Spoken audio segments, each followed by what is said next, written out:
Avant de devenir chocolatier, j'étais banquier. Et puis j'ai démissionné, c'est parce que j'ai rencontré un Ivoirien qui m'a dit qu'il fait du chocolat. Et j'étais surpris parce que c'était ma première fois de voir un Noir qui fait du chocolat. Il y a 1 million de cacaoculteurs en Côte d'Ivoire. En Côte d'Ivoire, on a plus de 30 millions d'habitants. Vous rentrez dans un rayon de supermarché, il n'y a pas un savon au beurre de cacao. Mais ça, c'est fou, ça. Les premières plantations de Côte d'Ivoire, c'est 1800, donc ça date du siècle dernier. C'est importé par un colon français qui avait la première plantation qui est encore à Elima, à Diaké, produisait directement là. Et avec la lagune, ça partait directement à La Rochelle. On ne connaissait pas le cacao avant. La plus grande usine de fabrication de pâtes de cacao au monde est en Côte d'Ivoire. Ah ouais. Le cacao, c'est l'une des matières premières les plus coûteuses. 1500 francs Borchamp.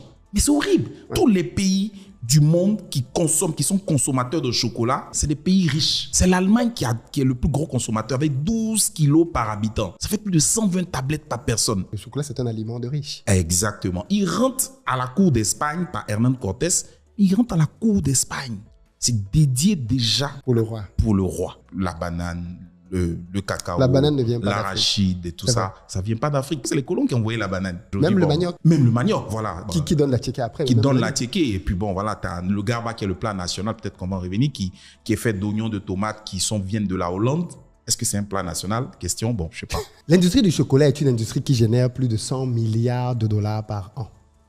Et pourtant, la Côte d'Ivoire, premier producteur de cacao au monde, ne parvient pas à capter une grande partie de cette manne financière. D'ailleurs, Aliko Dangote, au cours d'une émission avec Mo Ibrahim, avait annoncé un chiffre d'à peine 6%. Aujourd'hui, je discute avec probablement le chocolatier ivoirien le plus connu. Il s'agit ici d'Axel Emmanuel, qui a bien voulu venir parler avec nous de son métier, mais aussi de gestion des finances. Et je pense que c'est un podcast qui va vous ouvrir les yeux sur les secrets de ce monde-là. Comment expliquer que les pays africains captent si peu d'argent dans une industrie aussi lucrative? Quels sont les secteurs dans lesquels il y a réellement de l'argent à aller chercher? C'est une masterclass, c'est un cours en réalité, c'est une formation gratuite qu'il donne parce qu'il vous oriente très clairement vers les endroits là où il y a de l'argent à faire dans ce domaine-là. Vous n'allez pas voir le temps passer tellement il est passionnant et il parle avec le cœur et les tripes. Et ça s'entend. Il se livre aussi sur sa gestion des finances, sa définition de la richesse et comment il gère son argent. Bref, c'est un épisode complet, bien évidemment, qui j'espère va vous apporter énormément de choses pour vous aider à vous aussi mieux gérer votre argent. Si vous êtes nouveau ici, je vous invite à vous abonner. Ici, on parle de business, de développement du continent africain. Et dans cette émission, le podcast du dimanche à 14h, je reçois des invités avec lesquels je parle de leur parcours et de leur rapport à l'argent. Prenez donc place et prenez avec vous un bon verre de chocolat chaud parce que ce qui arrive va être chaud, mais aussi chocolaté. C'est parti.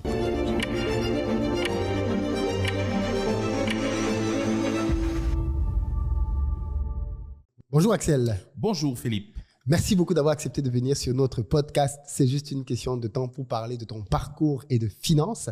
Oui. Est-ce que tu veux juste commencer par te présenter pour les gens qui ne connaissent pas Axel, le chocolatier ivoirien? Oui, je suis Axel Emmanuel, artisan chocolatier, champion de Côte d'Ivoire, vice-champion d'Afrique chocolat-pâtisserie et puis aussi African Business Heroes. Et j'ai remporté le prix de la fondation Jack Ma, des jeunes entrepreneurs du continent. Voilà, donc African Business Heroes aussi. Super. C'est un très, très beau CV. Mm-hmm. Comment tu te... déjà, pour vous, les gens qui sont dans le cacao, chocolat, c'est une très bonne période. Là. Le cacao, les plis flambent, les culteurs vont s'enrichir enfin? Oui, sauf que moi, je ne suis pas un vendeur de fèves de cacao. Je suis un vendeur de chocolat. Oui. Fabricant et vendeur de chocolat. Et c'est tellement sérieux de faire la distinction. Parce Pourquoi? Que le cacao, ce n'est pas le chocolat et le chocolat, ce n'est pas le cacao. Mais l'un est la matière première de l'autre. Oui, la matière première essentielle à la fabrication du chocolat. Mais aujourd'hui, c'est une recette. Donc, avec la science, il y a beaucoup de choses qui font qu'on peut faire un chocolat. Pourquoi les chocolatiers... sans un grain même de cacao. Oui, comme le chocolat blanc, par exemple. Par exemple, ce qu'on appelle le chocolat blanc. Oui, le chocolat blanc, il n'a pas de cacao, mais il a du beurre de cacao à l'intérieur. Tout à fait. Ouais. Tout à fait. Ouais. Pourquoi les meilleurs chocolatiers au monde sont suisses, alors que les Africains ont le cacao? Ouais, c'est... Au fait, c'est... Toi qui es chocolatier. Ben ouais, voilà. Moi aussi, avant de devenir chocolatier, j'étais banquier. Oui. Voilà. banquier, je fais droit public, sciences politiques à l'Université de Côte d'Ivoire. Je rentre aussi, faire master en fiscalité, je rentre en banque. Donc, j'ai banquier. Et puis, j'ai démissionné pour devenir chocolatier parce que j'ai rencontré un Ivoirien qui est chef Koné, le chef du Golf Hotel, qui a 35 ans de métier, qui m'a dit qu'il fait du chocolat. Et j'étais surpris, il y a un peu plus de 10 ans en arrière, parce que c'était ma première fois de voir un Noir qui fait du chocolat. Donc, pour moi, dans mon entendement, tous les chocolatiers du monde étaient des Occidentaux. Donc, je dis, bah ben voilà, je peux relever ce défi-là. Donc, c'est ça. Déjà, tous les grands chocolatiers du monde sont effectivement des Occidentaux, comme on le dit, mais c'est dû à beaucoup de facteurs. C'est vraiment beaucoup de facteurs, d'abord économiques, environnemental, sociologique et tout. C'est vraiment ça. C'est une culture importée. Les premières plantations de Côte d'Ivoire, c'est 1800, donc ça date du siècle dernier. C'est importé par un colon français qui avait la première plantation qui est encore à Elima, à Diaké, et donc produisait directement là, et avec la lagune, ça partait directement à La Rochelle. Ah oui. Donc c'est fait pour. Ils avaient pensé ça, et nous, on ne connaissait pas le cacao avant. Donc c'est logique qu'il y a beaucoup d'autres facteurs. Après ça encore, il y a la météo. Le chocolat, ils font. Quand il fait chaud. Quand il fait chaud. Et vraiment, je peux encore citer beaucoup de facteurs, mais bon, pour les initiés, ceux que ça intéresse, ils peuvent me contacter, je leur dirai pourquoi. Et beaucoup de personnes se trompent. Même quand vous regardez les récentes interviews de Aliko Dangote avec Mo Ibrahim, il parlait de Côte d'Ivoire, le Ghana, pourquoi ils ne peuvent pas faire du chocolat. On va arriver à ça parce que c'est une grande question. La Côte d'Ivoire et le Ghana sont les premiers producteurs au monde. Ces deux pays aiment bien brandir cette étiquette, mais ce ne sont que des vendeurs de fèves. C'est ça, bean sellers. C'est dommage. Mais par contre, ça a beaucoup évolué. Parce que la plus grande usine de fabrication de pâtes de cacao au monde est en Côte d'Ivoire. Ah oui? Ah ouais. C'est pour ça que Dangote se trompe aussi quand il dit « Ah ouais, il nous que 6%. » La Côte d'Ivoire et le Ghana n'a pas que 6%. 6% de quoi? 6% de 100 milliards de dollars que représente l'industrie du chocolat et du cacao. On aime bien prendre cet exemple. On dit que l'industrie du cacao représente 100 milliards. Et les Africains n'ont que 6 milliards. Oui. Ouais, c'est totalement faux. C'est totalement. La Chococam au Cameroun, déjà, depuis 1967. Ils font du chocolat, ils font beaucoup d'autres produits. Ça existe. C'est pas totalement faux, c'est pas totalement vrai. Donc, la Côte d'Ivoire transforme la moitié de sa production, quasiment. Et il est le plus gros broyeur mondial de cacao. Et c'est une place qu'elle a ravie à la Hollande. Et il y a bientôt, en 2015, ça va faire 10 ans de cela. Que la Côte d'Ivoire est le premier broyeur. Ouais. C'est des efforts et ça arrive progressivement, mais bon. Le chocolat, ça c'est la fin de la chaîne. Là, il n'y a vraiment pas. Ça c'est clair. Alors, retraçons le parcours du cacao. Il est planté, cultivé, récolté en Côte d'Ivoire, au Ghana, au Cameroun, au Nigeria. Là. Ensuite, c'est quoi les prochaines étapes? Les prochaines étapes pour arriver au chocolat. Et où est-ce qu'elles sont faites? Parce que tu as parlé de broyage, mais il faut que les gens comprennent les étapes qu'il y a avant et après le broyage. Oui, alors, dès que vous avez les fèves de cacao on récolte le cacao? Oui, avec la variété de Côte d'Ivoire Mercedes qui a été créée par les chercheurs de Côte d'Ivoire, qu'on appelle le cacao Mercedes. À 18 mois déjà, il peut commencer à produire. Ah, quand même? Oui. Au lieu de 4 ans, non? 4 ou 5 ans? Oui, 3 ans, mais lui, 18 mois. Et c'est une belle trouvaille, 100% made in Côte d'Ivoire, franchement, qui fait plaisir. Donc, qui commence à produire. Et quand ça produit le cacao, il faudrait, pour des bonnes pratiques agricoles, pour faire du chocolat de bonne facture, il faudrait le fermenter. Sécher, une fermentation qui est vraiment un processus biologique et chimique, mais vraiment incroyable, qui va se faire dans un délai de 6 à 7 jours. Et après, le cacaoculteur va le sécher au soleil pour une dizaine de jours. Mais on fermente quoi, la fève? On fermente la fève. Donc en fait, on prend les cabosses là, oui. On les ouvre, on sort les fèves. Voilà. Première étape, fermentation. Fermentation. Et c'est un fruit qui est sucré, oui. Donc une teneur en eau de plus de 60%. Et donc, on va les fermenter sous des feuilles de bananier. Et l'eau, donc vous avez une première fermentation qu'on appelle la fermentation alcoolique. Donc, de l'eau, du sucre, mais fermé en absence d'oxygène, avec les feuilles de bananier qui ont des levures, ils vont faire une fermentation alcoolique. Donc, les 2 premiers jours, il va avoir de l'alcool. Et puis encore, il y a encore une autre fermentation. Après, il y a une autre fermentation, une dernière acétique. Donc, c'est pendant les 7 jours. Oui, pour faire un bon cacao. Donc, ça veut dire que pendant les 2 premiers jours, on peut récolter de l'alcool. On peut récolter. Ah oui, il y a des Ivoiriens qui font de l'alcool de cacao. Qui font de la, voilà. Et j'ai une entrepreneur très sérieuse en Côte d'Ivoire qui fait du jus de cacao qui est un délice. On peut même faire des sorbets avec des glaces, ce jus-là, qui est magnifique. Et donc, c'est ça aussi le véritable problème. S'orienter vers des produits ou des sous-produits qui sont dans les habitudes de consommation. Tout à fait. Parce que le chocolat, lui, n'est pas dans les habitudes de consommation. Même dans 30 ans, je ne suis pas sûr qu'il sera encore dans les... Ça, c'est quelque chose qui m'a beaucoup surpris ouais. en arrivant en Côte d'Ivoire, parce qu'au Cameroun, le chocolat est dans les habitudes de consommation. Exactement. Le chocolat, mais certains produits... La pâte à tartiner. Voilà, le chocolat, la pâte à tartiner est dans la tartine. Oui. Oui, on tartine le pain tous les matins. Exactement. Au Sénégal, c'est encore plus frénésique, la pâte à tartiner. Donc, ils ont mis des habitudes alimentaires avec l'arachide local. Tout à fait. Qui est aussi une culture importée. Voilà, oui. qui est mélangé au chocolat, qui donne de la manière dont on mange à l'eau. Pourquoi tu précises que l'arachide est une culture importée? Beaucoup de personnes tu veux dire quoi aux Africains que on ne mange que des choses qui viennent de l'extérieur? Oui, ça c'est Eva Doumbia qui me l'a appris, qui est en train de faire au théâtre de Montreuil une belle scène, la banane, le cacao. La banane ne vient pas d'Afrique. L'arachide et tout ça, ça ne vient pas d'Afrique. Donc quand on dit les Africains c'est des singes et tout ça, mais la banane est importée. Donc c'est les colons qui ont envoyé la banane. C'est vrai. Donc beaucoup de choses aujourd'hui. Même le manioc. Même le manioc, voilà. Donc, qui donne la tchéké après. Qui donne la tchéké. Et puis bon, voilà, tu as le garba qui est le plat national, peut-être qu'on va en revenir, qui est fait d'oignons, de tomates qui viennent de la Hollande. Est-ce que c'est un plat national? Question, bon, je ne sais pas. Donc, revenons sur le process. Oui. Oui, effectivement, tu fais bien de souligner qu'en Côte d'Ivoire, le chocolat n'est pas dans les habitudes de consommation. Oui. Alors, par contre, il y a des produits dérivés, et ça c'est la partie business très intéressante, il y a des produits dérivés au chocolat, au cacao, qui eux sont dans les habitudes. Exactement. Et tu as pris par exemple les glaces, les sorbets. J'invite les gens à rentrer. On a 41 degrés comment on appelle ça, de chaleur ici. En cette période, c'est horrible. C'est horrible. Ouais. Donc une glace au chocolat, ça pourrait faire l'affaire. Oui. Voilà. Donc, tout le monde veut aujourd'hui cacao, vers le chocolat et tout, mais ça ne passera pas. Ce n'est pas dans les habitudes alimentaires. Là-bas, ils ont 3 siècles. C'est vraiment dans les habitudes. Depuis combien d'années? Et puis, dans le cacao... Et ils mangent plusieurs formes. Tablettes. Toutes les formes. Pâte à tartiner. Oh là là, pâte à tartiner. Et ainsi de suite. Mais les Camerounais, pâte à tartiner. Beaucoup. La tartina, beaucoup au Congo. Mais là, c'est fou. Pourquoi ça a pris partout, sauf en Côte d'Ivoire? Parce que tu vois, ça se mange au Sénégal, ça se mange au Cameroun, ça se mange au Congo. Pourquoi les Ivoiriens ne mangent pas la tartina? Oui, la tartina. Oui, bon. Alors, ici, ce sera encore Nutella. Voilà, qui est fait à base de noisettes, qui fonctionne bien aussi, qui a des parts de marché ici. Mais le prix n'est pas à la bourse de tout Ivoirien. Oui.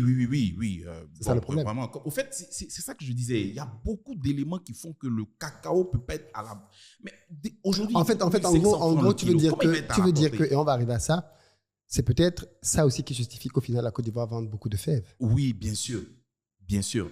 Si le latéqué coûte 500 francs le kilo, c'est parce que au Borchamp, il coûte 50 francs à 75 francs. Oui. Donc, le cacao, c'est l'une des matières premières les plus coûteuses. 1500 francs Borchamp. Mais c'est horrible. Donc, le produit final ne peut pas être un produit à portée de tous. On ne peut pas vouloir une chose et son contraire. Par contre, les produits dérivés du cacao, oui. Vous voyez, c'est une vraie réflexion. Hein, ça sent que tu as mûri la réflexion sur le sujet. Oui, tous les pays du monde qui sont consommateurs de chocolat, c'est des pays welfare, c'est des pays riches. Ouais. C'est l'Allemagne qui est le plus gros consommateur avec 12 kilos par habitant en moyenne. Ça fait plus de 120 tablettes par personne. Et ça continue d'augmenter. Il y a la Suisse, même la France et tout. Donc, tu regardes, il n'y a pas un pays qui n'est pas... Voilà, donc il faut avoir l'argent. Que ça en fait, le chocolat, c'est un aliment de riche. Exactement. Il rentre à la cour d'Espagne par Hernán Cortés. Il rentre à la cour d'Espagne. C'est dédié déjà pour le roi. Et puis, on ne peut pas véritablement lui enlever ce caractère-là. Sinon, vous aurez des tablettes de chocolat... Voilà. Mais ça, c'est beaucoup de choses que les gens ne comprennent vraiment pas. Quand vous voyez des tablettes comme les Milka et autres, c'est écrit Milka. Milk. Ça doit vous dire quelque chose. Il n'y a même pas une image du cacao sur la tablette Milka. Tout à fait. Il vous donne la vraie information déjà.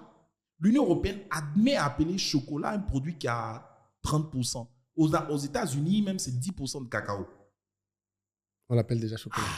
Donc là, Milka, c'est le chocolat au lait a été inventé par des Suisses. Henri Nestlé et Peter, qui trouvent qu'on peut mettre du lait dans du cacao, dans du chocolat, et ils font du chocolat au lait. Donc 20% de cacao, ça suffit pour eux et ça crée un produit. Mais est-ce que je sais pas si tu viens de m'ouvrir les yeux sur... Nutella, c'est Nutella. Oui, c'est net. C'est des noix. Il vient du Piémont. Le petit-fils de Ferrero, Giovanni Ferrero, vous allez dans le Piémont, c'est des noisetiers à perte de vue. Donc, il prend les noisettes là, il fabrique quelque chose pour devenir la pâte à tartine la plus consommée au monde. C'est ça. Donc, c'est écrit sur les emballages de Nutella, parce qu'en fait, 7% de cacao. Parce qu'en fait, c'est très intéressant parce que on se plaint souvent en disant, oui, mais dans l'industrie du chocolat, même les agriculteurs... Oui, on a compris. Donc, les gens lambda aussi peuvent se tromper, quoi. Bien sûr. Il faut ouvrir les yeux. Bien sûr. Ouais. Mais en fait, ce que tu dis là, c'est très... Parce qu'on a l'habitude de dire que oui, les cacaoculteurs sont les moins bien payés de toute la chaîne. Oui. Mais en fait, ce que tu es en train de nous expliquer là maintenant, c'est que ça se comprend. Ça se comprend parfaitement. C'est pour ça que depuis 2016, j'ai décidé de former les cacaoculteurs à la transformation. L'argent est du côté de la transformation et rien d'autre. Ce documentaire, vous pouvez le voir sur Netflix, Rotten Bitter Chocolate, qui a été mis en exec sur notre business model. J'ai formé 2000 femmes de cacaoculteurs dans toute la Côte d'Ivoire et aussi au Cameroun, les femmes de Djombe et de Penja que j'ai formées, à la transformation. Le cacaoculteur doit transformer. On doit imiter Giovanni Ferrero, le petit-fils. Il est devenu l'Italien le plus riche du monde, même pas le plus riche de l'Italie.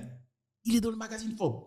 L'année dernière, les actionnaires sont partagés en dividende 2 milliards d'euros. C'est fou. En dividende. C'est fou. Punaise. Incroyable. Mais c'est à Douala, non? Ils sont là-bas. Ferrero est là-bas. Ils sont même pas Abidjan. Avec du cacao. Donc, du coup, il faudrait voir... Ils prennent leur cacao au Cameroun. Bien sûr. Ouais. C'est ça. Et qu'est-ce qu'il faut faire à ce niveau-là? Il faut imiter. Moi, je ne les en veux pas. Il faut imiter. Non, c'est du business, bien sûr. Oui, c'est du business. Moi, je veux que les planteurs imitent. Donc, j'ai formé ces femmes-là à Toumaudi, à Boisseau, à Séguéla, à Bengourou, à Yamsoukro. Toutes ces femmes-là, aujourd'hui, elles transforment leur propre chocolat ou les fèves de cacao en produits dérivés accessibles. Depuis que tu es venu en Côte d'Ivoire, est-ce que tu as déjà mangé un yaourt au chocolat? Non. Yaourt? Ouais. Au chocolat? Ouais. Non, jamais. C'est fou. Moi, je fais ça toujours. Donc, moi, avec 1 kilo de chocolat, moi, je peux vous faire... vraiment 70 000 francs dans chiffre d'affaires pour quelques litres de yaourt au chocolat. Parce qu'on consomme le yaourt. Et le yaourt consommé, c'est un produit de grande consommation. C'est là-bas qu'il faut mettre la consommation. Récemment, l'été dernier, on a fait notre bière au cacao. On l'a brassée à Paris. Et je viens de France, là. On a remporté le coup de cœur du salon. La bière a remporté le prix du coup de cœur du salon de l'agriculture. Une bière au cacao. Elle a été faite avec mon ami qui est un Gabonais, franco-gabonais, Obiang, qui est chimiste, un très brillant, compétent. On a formulé la bière au cacao et aujourd'hui, elle est vendue. Elle est vendue en France, en Espagne, bientôt en Côte d'Ivoire, on recherche des distributeurs. Mais imagine au Cameroun si vous envoyez une bière au cacao. Les Camerounais aiment la bière. C'est là qu'il faut aller. C'est là qu'il faut aller. Parce que même la Chococam, je peux vous dire qu'elle se cherche. Ah ouais? Ouais, mais comment? La Chococam vend du riz, non? Oui. Elle distribue le riz. La Chococam même distribue les pâtes alimentaires. C'est vrai. La Chococam distribue même de la pommade, des shampoings. Ça veut dire que l'élément essentiel là, ça ne tient plus. Ça ne suffit pas. Voilà. Tu vois. Donc ça, c'est des choses qu'il faut... Revenons à la transformation, parce que je crois que les gens vont comprendre. Donc tu dis, fermentation 7 jours, dans laquelle on peut obtenir de l'alcool, d'autres dérivés. Et après les 7 jours, on recueille les fèves. Du vinaigre même. Donc, du vinaigre de cacao. Ça, c'est les produits dérivés aussi. C'est vrai. Voilà, tout le monde mange la salade d'Abidjan, mais personne n'a vu un vinaigre de cacao. Tout ça, c'est ça. Alors, donc, on achète du vinaigre de cidre. De cidre qui vient de Normandie. Et qui coûte cher. Quelle absurdité. Bref. Très bon point. Pourtant, on pourrait faire le vinaigre de cacao. Ah oui, bien sûr. On le fait tout le temps à la plantation avec M. Onko Ambroise. Sur Facebook, on montre ça aux gens, mais ça ne les intéresse pas. Un tintin dans le détail. C'est pour ça que les gens, c'est ça, on dit donner au peuple du pain et des jeux. C'est pour ça qu'on peut construire un stade à 100 milliards de francs CFA avec une pelouse de 20 milliards. Mais ils font bien, c'est comme ça qu'il faut faire la politique. Vous aimez danser, non? Donnez au peuple ce qu'il veut. Et voilà. Donc, on va sécher les fèves de cacao. C'est dur, hein? Mais c'est vrai. On va sécher les fèves de cacao et les fèves de cacao sont séchées. Elles ont un taux d'humidité de 8% maximum. Ça, c'est la norme de Côte d'Ivoire et internationale. Et on va récupérer ces fèves de cacao là pour les transformer. Pour les transformer en chocolat, il faudrait les torréfier. Tout à fait. C'est-à-dire, on va les griller carrément. Griller et voilà, griller dans une température de 120, 140 degrés. Après que les fèves soient grillées, on va les concasser, enlever la peau, les broyer et puis rajouter du sucre. Et voilà, éventuellement du lait et tout, pendant un long processus. Hein. Un bon chocolatier comme nous autres, là, pour faire du chocolat, ça peut vous faire une semaine, de la conception jusqu'à la fin, pour avoir un chocolat raffiné. Le chocolat que nous, on a présenté au dernier salon du chocolat de Paris, on a remporté la médaille d'argent et la médaille de bronze. C'est un chocolat qu'on a fait avec du chocolat au lait au sésame que je t'ai envoyé, que tu pourras goûter. C'est une compétition qui réunit 150 chocolatiers du monde, venus de 4 continents. Et la Côte d'Ivoire a gagné. C'est savoir-faire. Donc, le chocolat, on peut vraiment le faire. Donc, ça va se faire. Mais d'où vient-il donc qu'on ait ce mythe de dire que les meilleurs chocolatiers sont suisses? C'est bon, comme j'ai dit, pour beaucoup de facteurs. Parce que, voilà... Déjà, ils sont peut-être là depuis longtemps. Déjà. Oui, quand même. Hein, ouais, c'est une belle trouvaille, une belle alchimie, inventée vraiment par eux-mêmes. C'est ça aussi. Et si des géants n'ont pas fait le chocolat ici depuis longtemps, c'est parce que, il n'y a pas aussi le marché. Par le passé, il n'y avait pas de marché. Et même dans 30 ans, il ne sera pas frénésique comme en Occident. Parce que ce que je vois les gens essayer de vendre, ce sont des tablettes. Oui, ils vendent des tablettes. Voilà, ils pourraient se concentrer sur autre chose. Moi, mes mamans, là, je les ai formées pour qu'elles fassent du beurre de cacao. En Côte d'Ivoire, on a plus de 30 millions d'habitants. Vous rentrez dans un rayon de supermarché, il n'y a pas un savon au beurre de cacao. Mais ça, c'est fou, ça. Quoi, Ah oui? Ah, bon. Ok, à partir de maintenant, il ne voit plus. Vous allez rentrer dans tous ces supermarchés-là. Vous pouvez me montrer 2 savons au beurre de cacao. Pourtant, c'est une matière grasse qui est riche en vitamine E, beaucoup d'antioxydants. Les femmes de Côte d'Ivoire aimeraient faire bien leurs cheveux avec du beurre de cacao pour avoir des cheveux plus magnifiques. Mais ça aussi, le lait de corps et tout, il y a les chimistes en Côte d'Ivoire, la fac de chimie de Côte d'Ivoire, il y a l'Institut d'agronomie, supérieur d'agronomie de Polytechnique de Yamoussoukro. Mais quand ils sortent, ces jeunes-là, ils vont travailler pour Nestlé, pour Sanya. Et ça, c'est ce que je ne comprends pas. En Côte d'Ivoire, au Cameroun, ailleurs, c'est le fait que les gens... Moi, ça fait peut-être 5-6 ans que je n'utilise que du beurre de cacao, du beurre de karité comme crème. Rien d'autre. Ah, c'est super. Rien d'autre. Ça, c'est bien. Et c'est ce qu'on utilise à la maison. Mais je me rends compte que beaucoup de gens laissent ça pour aller prendre des crèmes, je sais pas les marques. Qui ont très souvent moins de 2 ou 3% oui, parce qu'en plus, tu prends cette crème-là, tu la mets, ta peau est encore blanche, quoi. Ils ont fait juste une émission avec de l'eau et tout ça. Et les gens raffolent, les gens courent après ça. Voilà. Oh, pourtant, il y a l'original qui est là, qui coûterait un peu plus moins cher et tout. Mais bon, voilà. Ça aussi, peut-être qu'il faut les ouvrir les yeux à travers des en fait, on se plaint beaucoup en disant que... En fait, ce que je veux dire, c'est que on se plaint d'un mal pour lequel nous avons la solution et que nous n'appliquons pas. C'est-à-dire que on se plaint du fait que, parce que c'est la même chose pour les noix de cajou. Oui. Côte d'Ivoire, premier producteur. Moi, on est en train de fermer une usine encore, je crois, à 4 milliards. Et c'est pas la première usine qu'on ferme comme ça en Côte d'Ivoire qui ne parvient pas à se démarquer sur le marché. Parce que derrière, il n'y a pas une vraie politique qui consiste, d'après moi, à aller de bout en bout de la chaîne. C'est pas juste de produire, mais c'est de réfléchir à comment on transforme et comment on consomme. La clé, comment on consomme chez nous ce produit. Parce qu'à partir du moment où tu commences à consommer un produit chez toi, comme c'est le cas de la tchéké, c'est très difficile qu'on vienne te faire concurrence chez toi. C'est très difficile. Quel que soit la tchéké du Burkina et tout ça, c'est très difficile. Même de la Chine et autres, ça nous intéresse même très pas. Difficile. Oui, on a beau dire que la Chine produit, c'est pour eux là-bas. Ça n'arrive pas ici. Non, ça n'arrive pas ici. Donc, la clé, c'est le marché aussi. Donc, pendant le SARA, le salon de l'agriculture de Abidjan, cette année, je n'étais pas sur un stand de chocolat, j'étais sur le stand du conseil du coton et de l'anacade. Pour démontrer, parce que je transforme aussi d'autres produits agro, pour démontrer comment on peut faire l'anacade est une huile à l'intérieur, c'est un oléagineux. Donc, quand vous pressez, vous avez une huile magnifique qui stoppe la chute des cheveux. C'est un puissant remède contre l'alopécie. Donc, on montrait ça aux gens. Je faisais des savons avec l'huile de cajou, mais il n'y en a même pas. Voilà, donc, il faut qu'on montrait aussi comment on peut le consommer dans une sauce. Faire un chaque jour avec les Oui, cidris, bien sûr, c'est un les chefs oléagineux. lopi. Voilà, on faisait une sauce sur le plateau avec du foutou, avec du placali, on mangeait ça. Pour montrer aux gens, et ils font de la communication, même la pomme de cajou a un jus incroyable qui a 7 fois plus de vitamine C que l'orange. 7 fois. 7 fois la pomme de cajou. Mais bon, la Côte d'Ivoire, on produit 7 millions de tonnes de pommes de cajou. Il faut valoriser. On n'en fait rien. Ah ouais, il faut investir dans ce genre de secteurs-là pour capter la plus-value. Donc, c'est dans beaucoup de domaines. C'est dommage. Hein? Et puis, en réalité, il faut se dire la vérité. Si Nutella et toutes ces autres marques ont pu s'imposer, c'est au prix de marketing. Ah oui, absolument. Ça veut dire que si on met les moyens en marketing, les Ivoiriens peuvent consommer ce qu'on veut qu'ils consomment. C'est cela. C'est pour ça qu'au début, moi aussi, dans mes erreurs, je me plaignais. Ah ouais, pourquoi il n'y a pas de consommation? La publicité, c'est l'État qui doit faire et tout. Et puis, quand j'ai croisé mon grand frère Stan Zézé, il m'a dit, Axel, non, hein. C'est vous, les acteurs, qui gagneriez à ce qu'il y ait un marché.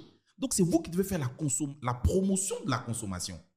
Il faut aller partout, il faut aller dans les centres commerciaux, il faut aller dans des réunions, il faut aller à l'Assemblée nationale, il faut aller faire des dégustations aux gens pour qu'ils comprennent. Parce que quand le marché va faire un boom, c'est vous qui allez profiter. Donc, c'est à nous, les acteurs, en premier lieu, et puis peut-être que l'État nous suivra. Beaucoup d'Africains investissent dans des projets, ils n'ont même pas de budget de communication. Ils s'en vont comme ça. Mais c'est pas possible. Moi, ma tablette de chocolat, là, mon Dieu, mais il y a un budget spécial de communication qui est sur le prix. Et ça ne s'arrête pas. Il faut communiquer tous les jours. Vous avez vu que le petit temps d'absence que Coca-Cola a fait ici, Coca-Cola, il y a d'autres qui ne savaient pas. Est-ce que Coca-Cola existe encore? Mais quand Coca-Cola communique tous les jours, et quand ils vont revenir là, vraiment, vous allez voir, ils sont bientôt là, ils sont déjà là. Ah, c'est quoi cette histoire? Je n'étais pas au courant. Coca-Cola n'est plus là. Ah bon? Je ne bois pas de Coca, donc... Qu'est-ce qui s'est passé? Non, c'est intéressant pour la culture Ah business. Oui, c'est vrai. Solibra a perdu la licence de Coca-Cola. Ah ouais. Donc, ils ont... Et même c'était au Sénégal et tout ça, dans beaucoup de pays de la sous-région, ils ont perdu la licence, elle était arrachée. Et ils ont mis en œuvre Yuzu et World Cola et d'autres types de cola. Et donc, c'est ça qu'on voyait sur le marché, partout. Mais Coca-Cola, je crois qu'ils sont déjà revenus. Quand ils vont revenir, Coca-Cola n'arrête pas de communiquer. Donc, toi, la petite entreprise, pourquoi tu veux communiquer un peu et puis demain, on communique tous les jours. On sort les moyens nécessaires, budgétisés pour ton produit. Tu n'arrêtes pas de communiquer. Sinon, tu vas te faire oublier. Voilà. Donc, ça aussi, quand les Africains investissent, il faut qu'ils aient des budgets de communication. Et vraiment, c'est pour ça que dans les entreprises, le marketing avec les DAF et autres, il y a toujours des petits... Parce que le marketing veut toujours beaucoup plus d'argent pour communiquer, pour être à l'aise. Le DAF aussi essaie de faire un peu la réticence. Mais c'est comme ça, c'est toujours cette lutte-là. Parce qu'il faut communiquer tous les jours. Montrer les bienfaits du cacao. Le cacao a énormément de magnésium. Et c'est l'un des aliments les plus riches en fer. Le médicament spécial qu'on appelle MAC2 qui se vend partout, vous regardez derrière, c'est écrit dans les listes des ingrédients, fèves de cacao. Et c'est en pharmacie. Il y a des chocolateries en Île-de-France, j'ai vu, des pharmacies en Île-de-France qui vendent des tablettes de chocolat avec une forte teneur en cacao, comme tu aimes bien. Chocolat avec une high cocoa content. Ça, c'est bon pour le cœur. Il y a énormément de matière, de magnésium, de fer, de cuivre, de phosphore à l'intérieur, mais c'est du pain béni. Donc là, il faudrait que les gens soient conscients de ça et qu'ils mangent le cacao. Qu'est-ce que la Côte d'Ivoire devrait donc faire par rapport au cacao? Certains disent que ce sont des cultures coloniales, il faut raser tout ça et faire des champs de manioc pour la nourriture que les Ivoiriens vont consommer. Qu'est-ce que toi tu penses? Qu'est-ce qu'on devrait faire du cacao? Est-ce qu'il faudrait investir pour que les Ivoiriens commencent à consommer, même si tu dis qu'il faut au moins 30 ans? Est-ce qu'il faudrait plutôt investir pour que les Ivoiriens se concentrent sur les produits dérivés dont tu as commencé à parler? Ouais. Ou alors, solution radicale, on rase tout et on met d'autres choses? Oui, solution radicale, qu'on rase tout, c'est pas la meilleure solution parce que il y a 1 million de cacaoculteurs en Côte d'Ivoire. 1 million? Ah oui. Et ça, c'est le dernier recensement. Il y en a même plus. Donc, si tu as 1 million de personnes qui sont cacaoculteurs, le cacao fait vivre un tiers de la population. Tu rases, mais tu crées. Même les entreprises qui ont 6 000 employés là. L'État même essaie de mettre, l'État dans les pays occidentaux essaie de suivre pour ne pas qu'il y ait des troubles. Donc, quand tu rases ça, bon, faut vraiment leur trouver autre chose à faire. C'est pas, et puis bon, en tant que chocolatier, c'est quelque chose qui m'arrangerait pas moi. Mais c'est une industrie. Le cacao fait plus de 15 à 20% du PIB. Donc, raser. Et puis bon, l'État est aussi un middleman dans la chaîne. On paye les fonctionnaires avec ça. C'est ce que je peux dire ça comme ça. Bien sûr. Donc, pour raser, voilà, non, je pense pas. Mais aujourd'hui, si on y prend garde, c'est heureusement que les prix sont en train de flamber. Mais le cacao, le chocolat sont en train de se raréfier. C'est ça que les gens ne savent pas. Ce qui est rare et cher, c'est pour ça que le prix de la tonne est $10 000. C'est plus que la tonne de cuivre. C'est plus que le Bitcoin. C'est du jamais vu. Bon, dans les années 70, on était à $15 000 la tonne, mais c'est quelque chose qu'on a rarement vu. Dans les dernières années, en tout cas, c'est vrai. Ouais. Sinon, avant, ici, bon, c'est 1 € et des broutilles le kilo. Mais aujourd'hui, ils sont bien contents. Il y a 500 francs en plus sur le prix du cacao. 50%. 50%, voilà. Bon, je pense que c'est l'une. En tout cas, c'est. Et tu penses que ça va continuer en augmentant? Ah oui, il y a beaucoup d'experts qui s'accordent à dire qu'en 2050, si on y prend garde par rapport à tous ces phénomènes climatiques et tout ça, le cacao va disparaître. Il va tellement se raréfier qu'il va disparaître. Et c'est pour ça 2050, demain là? Oui, c'est pour eux, on vit les 30 dernières années du cacao, mais si on y prend garde. Il y a beaucoup de planteurs que j'ai rencontrés, ils m'ont dit, je ne veux plus faire du cacao et je ne veux plus que mon fils fasse du cacao. Pourtant, on est cacaoculteur de père en fils. Je veux être la dernière personne de ma lignée à faire du cacao. Et ça veut dire quelque chose. Aujourd'hui, vous avez dans l'immobilier des villes comme Azagui et tout, les paysans vendent les terres pour faire l'immobilier. Ils font autre chose. Et donc, c'est ça qui se raréfie. Aujourd'hui, le cacao ne fait plus rêver. C'est pour ça que beaucoup de personnes sont en train de se départir de cela.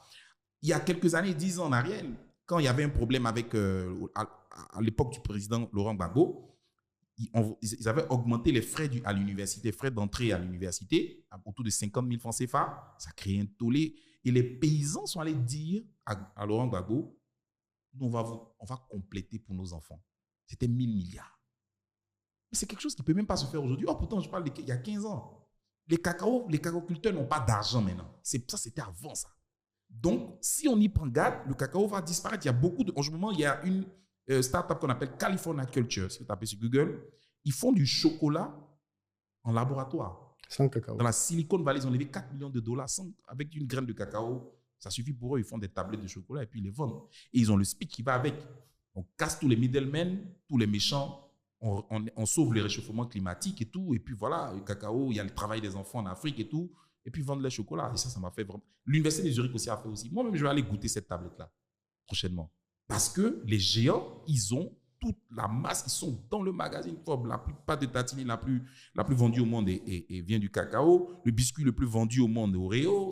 Mais vraiment, il y a des familles là.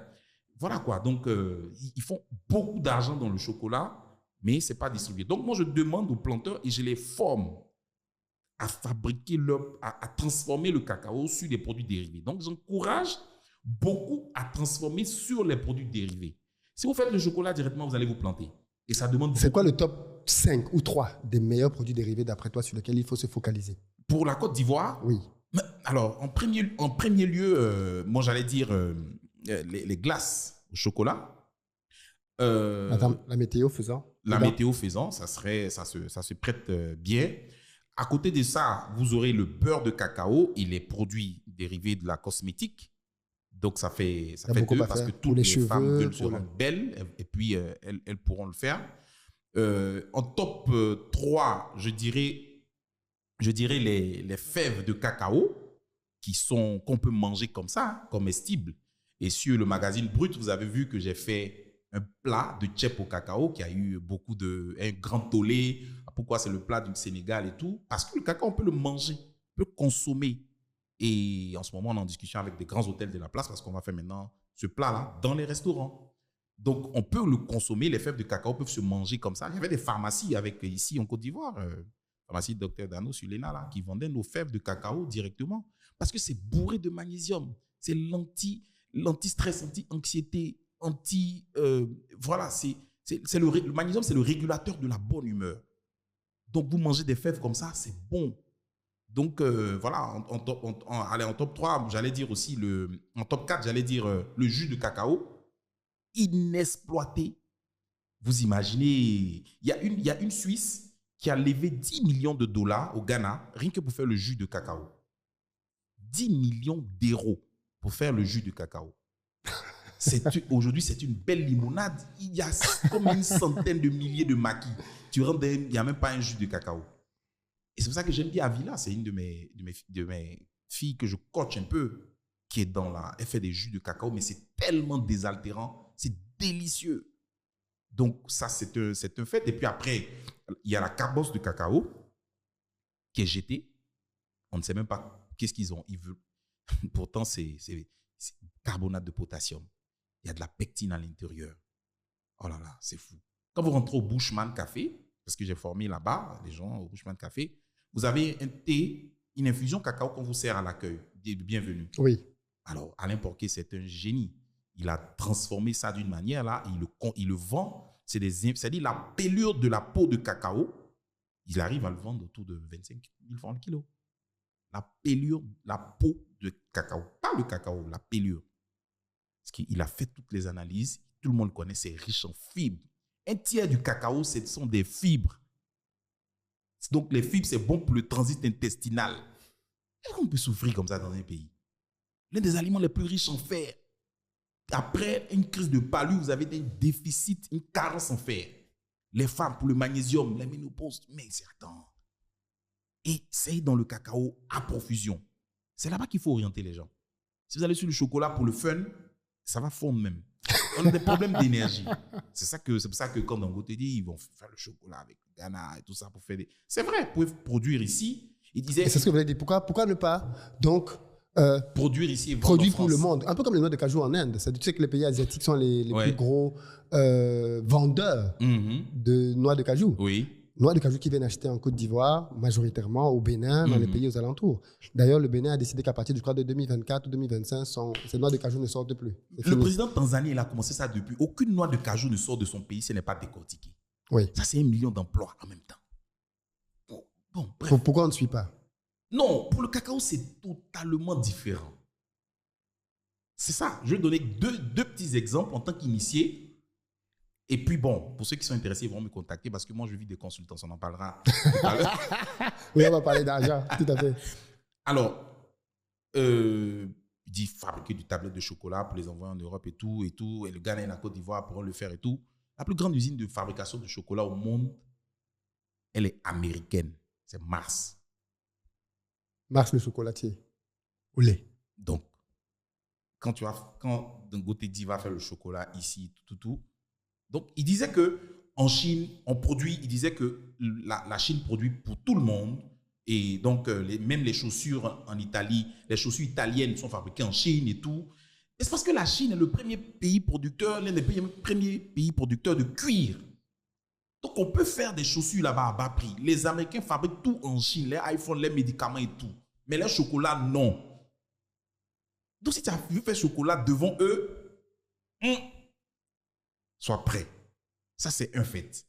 Mais de deux, le chocolat, ce n'est pas le cacao. Si tu as le cacao, tu n'as pas le chocolat. Pour avoir le chocolat, il faudrait rajouter... Tu m'as dit ton chocolat préféré, c'est celui qui a une forte teneur en cacao. Combien de minimum?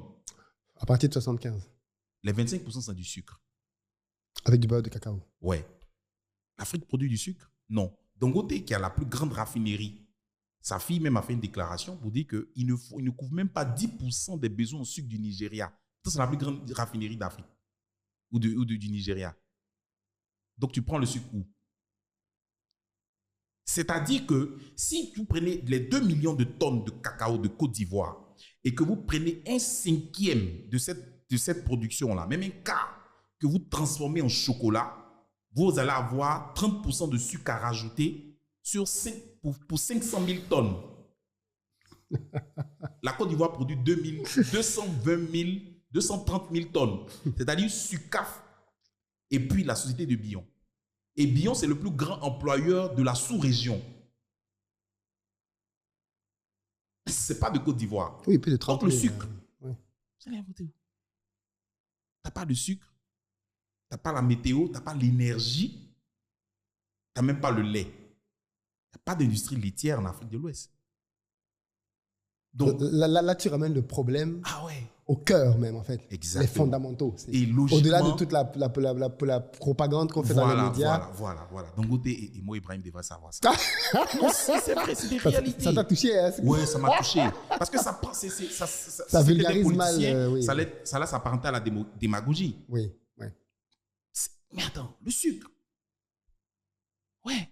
Tu as raison. Il faut... Un cinquième, c'est-à-dire les 500 000 tonnes de cacao de Côte d'Ivoire, si vous mettez 30% de sucre pour faire un chocolat noir. Le chocolat noir n'est pas le plus consommé. Exactement. Donc, il faut beaucoup plus de sucre, en réalité. Donc, on aura même à Abidjan ici, en 2024, vous rentrez dans des rayons de supermarchés que je ne vais pas citer, vous pouvez acheter du sucre, c'est écrit pas plus de 2 cartons. Vous avez déjà vu ça, non? Pas plus de 2 paquets de sucre par personne. Ah oui? À Abidjan, en 2024. Ben, toi, tu ne savais pas ça? Oui. On t'interdit. Donc, en fait, il y a pénurie. Il y a pénurie. Donc, tu as pénurie. Et puis, tu vas prendre ça pour mettre dans le chocolat. Et puis, les Américains sont leaders du chocolat. Et du sucre. Et du sucre. Enfin, ils sont peut-être pas leaders, mais ils ont beaucoup de sucre. Non, c'est l'Inde et le Brésil. Oui, mais en sucre, ils ne sont pas à plaindre. Donc, il faut importer le sucre encore du Brésil. En plus du riz, pour faire une industrie. Et puis maintenant, après, une logistique incroyable dans la... Franchement... Mais si à la fin de la journée, que les calculs te montrent que c'est rentable. Oui. L'Inde importe bien ses noix de cajou ici. Oui, bien sûr. Ça. Mais attention, ils importent les cajous ici, mais ils sont la Côte d'Ivoire est le premier pays exportateur de cajou. Oui. C'est l'Inde qui est le premier pays producteur. Tout à fait. Donc, c'est ça. Ils ont mis tout un mécanisme en place. Donc, vraiment, c'est vraiment ça. Le cacao, ce n'est pas le chocolat. Le chocolat, ce n'est pas le cacao. Si vous voulez faire du yaourt, oui. Si vous voulez faire de la glace, oui et tout. Mais quand vous n'avez pas le nécessaire pour faire du chocolat, il ne faut pas improviser parce que le géant, c'est... Pourquoi les Américains produisent? Ils produisent tout ailleurs sauf le chocolat. Ils ne vont jamais vous laisser faire. Et Cargill, par exemple, a eu sa dernier chiffre d'affaires 177 milliards de dollars. Ils ne sont même pas les premiers en Côte d'Ivoire. Mais ils sont peut-être dans les 3 au top 3. Mais Cargill a fait un chiffre d'affaires de 177 milliards de dollars.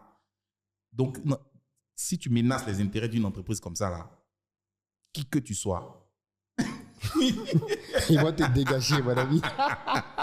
Donc, il y a ça. Mais on peut produire une partie, comme nous, les artisans, ou bien, voilà. Mais il y a d'autres produits dérivés sur lesquels on peut se concentrer et faire du chiffre.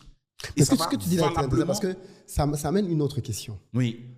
Au final, la population que l'on décrit tant aux Africains, en disant que les Africains, enfin, ça c'est des choses qu'on a entendues en France, que les Africains font trop d'enfants, il faut en faire moins. Dangote est Dangote parce qu'il est nigérian. Oui. Et qu'il y a une très forte population. C'est cela. Je dis ça parce que quand je t'entends, ça ramène à la surface l'importance de pouvoir produire ce qui va être consommé localement. Oui. Localement. La clé, c'est le marché. Mais si la clé du marché est autour de toi ou proche de toi, c'est pas mal. C'est l'idéal. Oui. Sinon, le produit, il peut se... Nous, on vend sur notre site internet, on vend en ligne. Souvent, on a des clients de Nouvelle-Calédonie. On livre dans le monde entier. C'est-à-dire, le marché, c'est l'endroit où vendeurs et acheteurs se retrouvent. Point.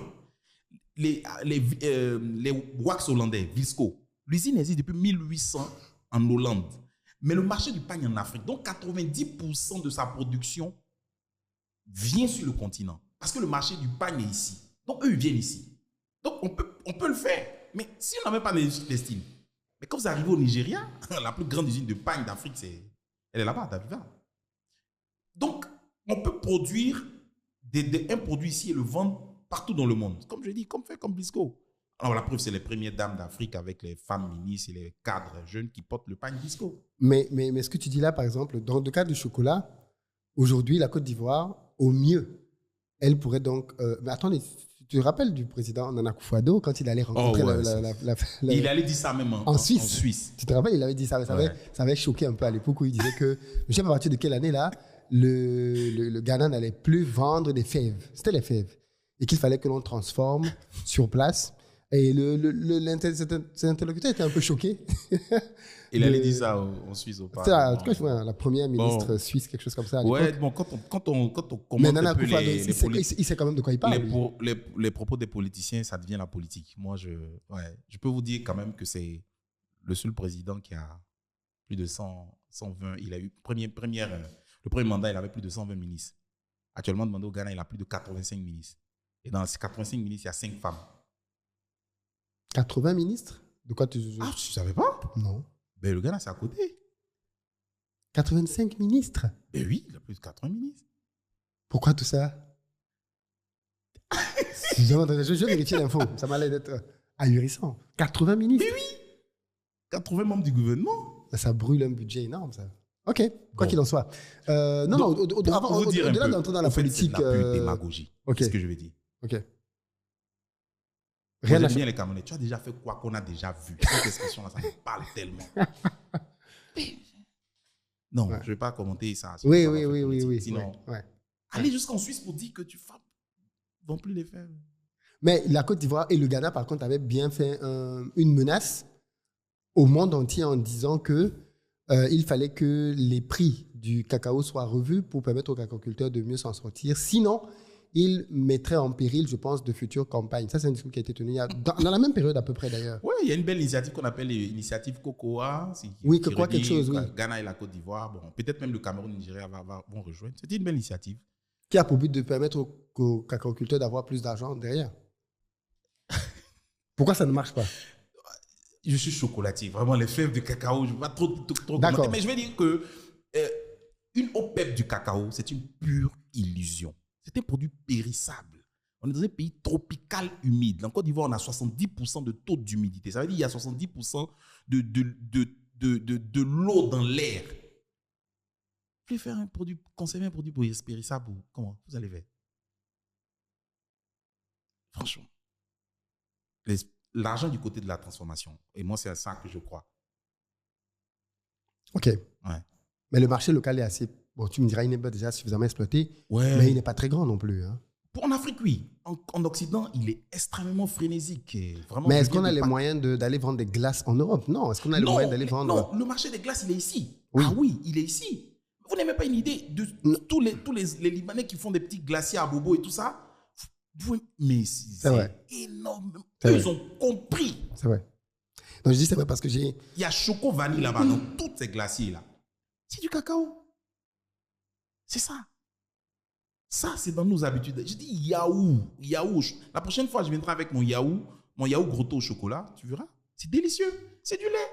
Pendant ce ramadan, là, je vais offrir ça dans des endroits et tout. C'est du yaourt.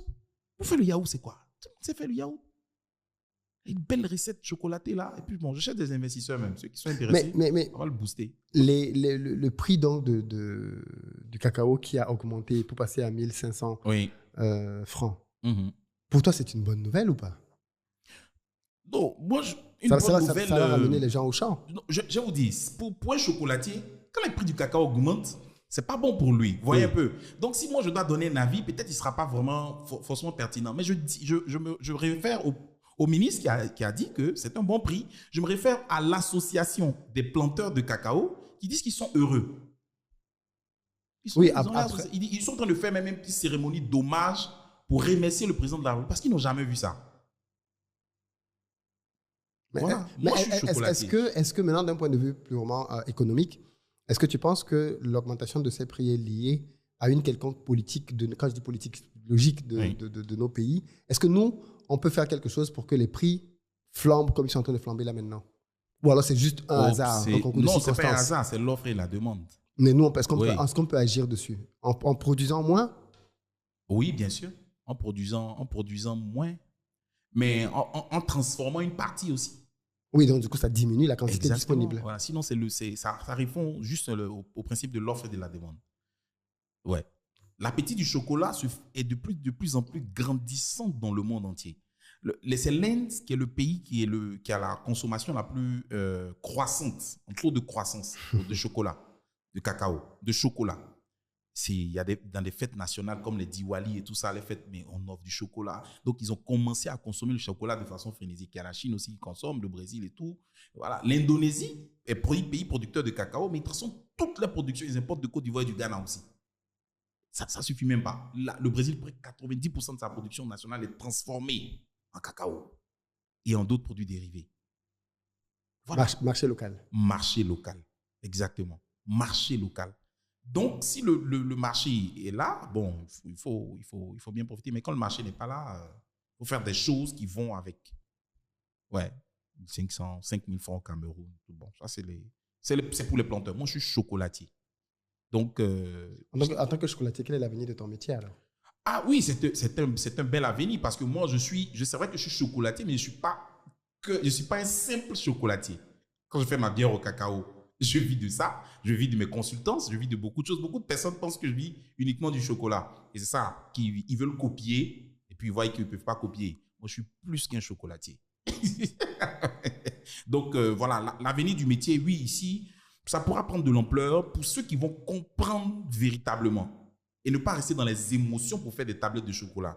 Parce qu'au premier carrefour, il va fondre. Donc, il faut une logistique puissante pour maintenir parce que quand ils font, il a perdu toute sa saveur et son goût. Ça a déjà dénaturé. Et c'est de l'argent que vous allez mettre, donc il y a beaucoup d'énergie et tout ça. Mais si vous allez sur des produits, il y a 1000 ou 2000, 1500 pharmacies. Si vous vendez des fèves de cacao là-bas, les gens vont acheter. Voilà, là c'est... Voilà, avec un marketing derrière. Voilà, moi j'ai une coopérative parce que j'ai formé 2000 femmes. Comme je l'ai dit, il y a une coopérative que j'ai formée qui a transformé 30 tonnes de cacao décortiqué l'année dernière. Elles ont vendu à 4000 francs.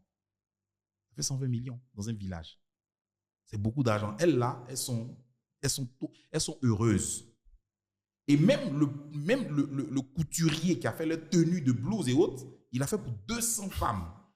Et lui là, c'est un montant qu'il n'a jamais vu. Donc l'économie locale peut être impactée d'une manière, c'est fou. Quand vous allez à Toumoudi, vous dites je vais où les femmes font chocolat. Le taxi vous envoie là-bas. C'est des femmes que j'ai formées. C'est là-bas qu'on a fait le reportage de Netflix. Donc ça peut créer de la valeur, voilà, mais sans pour autant arriver au chocolat. Ceux qui veulent faire du chocolat, ils peuvent le faire. Ils vont chercher. Moi, je vends du chocolat, donc voilà. Mais c'est en fonction d'une stratégie toute particulière. Voilà, c'est pour ça que ceux qui ont tenté de me copier pour copier, comme les gens font en Afrique. Toujours. Voilà, bon, ils voient que y a quelque chose qui va. C'est pas si simple que ça. Ils disent, mais lui c'est un menteur. Il dit qu'il y a l'argent dans le chocolat, il n'y a pas d'argent dedans. Mais bien sûr, c'est cela. Même la Chococam ne fait pas que du chocolat. Si tu ne comprends pas ça là, en Afrique ici, ben vraiment, tu seras perdu, quoi.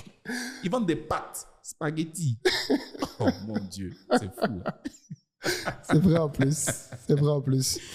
Dis-moi, je voulais quand même qu'on parle un peu de finances. Après ce bel exposé sur l'univers de la transformation du cacao. Mais juste avant, petite parenthèse, il y avait une question que je t'avais posée. Je pense que c'est important de parler de ça ici. Oui. Toujours dans l'univers des transformations des produits agricoles, parce que comme tu l'as dit, tu ne fais pas que du cacao. Oui. Tu fais de la noix de cajou, ainsi de suite. Je suis très surpris du fait que dans un pays comme la Côte d'Ivoire, il n'y a pas beaucoup d'unités de transformation de fruits en jus. C'est ça. Alors que pour le coup, il y a un marché local qui consomme des jus. Exactement. Qu'est-ce qui se passe dans ce secteur? Autant se concentrer sur ces secteurs-là dont le marché existe. Les 100 000 maquis d'Abidjan, vous n'allez jamais rentrer là-bas. Ils vont vous dire, elle va te dire, il y a Coca, il y a Fanta, il y a Schweppes. Mais elle sait, ou le propriétaire du maquis sait pertinemment, quand il finit de dire Fanta, Coca, Schweppes, s'il disait jus de mangue ou jus d'ananas. C'est là qu'on allait s'arrêter. Le gars allait s'arrêter là. Le marché est là et il attend. Et Houphouët-Boigny avait fait des unités de transformation d'ananas jusqu'aujourd'hui. C'était inégalé. Vous ne pouvez pas imaginer le nombre de millions de canettes qu'Ivoire fait. Là-bas, il y a un marché, mais ils ne vont pas là-bas. C'est ça. En Côte d'Ivoire, il y a 180 000 tonnes de mangue. Ça, c'est une statistique même. Voilà. 30% sont exportés, qui vont à l'étranger. 10% sont consommés. Tout le reste pourri. Pourri. Et c'est choquant. Qui va investir? Et les gens, quand ils investissent aujourd'hui, quand on voit un Ivoirien qui investit, ils investissent dans quoi? Ils investissent dans l'immobilier, ils font un immeuble, ils font aller racheter des terrains à Songon. C'est pas mal, mais bon, il y a une opportunité là qui passe. Parce que les mangues même, Les Hollandais même font du cuir de mangue. Ils ont un brevet qu'ils partagent aux gens. Pour ceux qui veulent. C'est-à-dire la peau des mangues, là, on peut faire un cuir végétal. Mais là-bas même, c'est un projet même émotionnel. Quand vous allez à Séville, les nombres d'oranges qui tombent par terre à la ville a réfléchi pour les ramasser, les cueillir, pour faire de l'électricité. Il y a du sucre à l'intérieur d'une orange. C'est aussi simple, c'est même pas une invention. Ils font de l'électricité qui électrifie la ville. On appelle ça la méthanisation. Tout à fait. Toute la décomposition d'un corps en absence d'oxygène, il produit du gaz. Tout à fait. Donc, ça dit que les mangues de Korogo, des Cinématali, là, ça peut électrifier Korogo. Celui qui va mettre l'argent dedans, il va gagner.